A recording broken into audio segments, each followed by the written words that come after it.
Ndugu wananchi, kama nilivyosema, moja ya nguzo kuu ya uchumi katika mkoa huu ni utalii, na wasemaji walionitangulia wamelisema hilo, na tumefanya jitihada kubwa kuukuza utalii. Matokeo yake ni dhahiri, yanaonekana, na katika miaka 5 ijayo, mkitupa ridhaa, tumepanga tuongeze idadi ya watalii. Sasa hivi mkoa wa Manyara, watalii waliotembelea hifadhi ya Tarangire na Ziwa Manyara imefikia 1,650,000 na namba nyingine juu, hatua iliyoongeza fursa ya ajira na mapato pia kwa Wanamanyara. Tutaendelea kutangaza na kuendeleza vivutio ili tupate watalii wengi zaidi, na kitaifa mpaka tunafunga mwaka huu 2025 tumefanikiwa kutimiza idadi tulioelekezwa na ilani ya uchaguzi.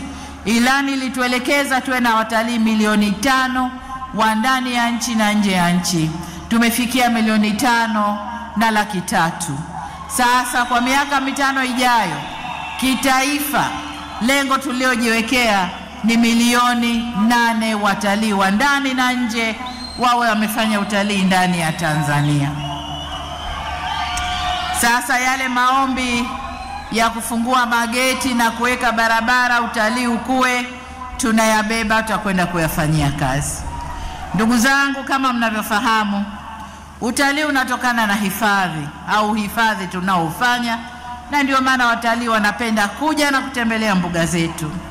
Natambua vile vile pia kuna changamoto ya mgogoro kati ya pori la akiba la Mkungunero na vijiji kule Simanjiro na Kiteto.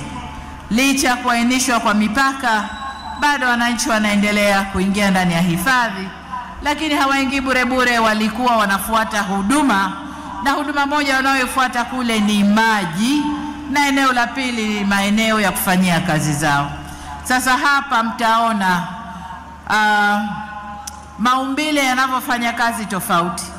Maeneo mengine, nadhani pia ndani ya mkoa wa Manyara, wanyama wanatoka kwenye hifadhi kufuata mahitaji kwa watu, lakini kule Simanjiro watu wanatoka huku kwao wanaingia kwenye hifadhi kufuata mahitaji.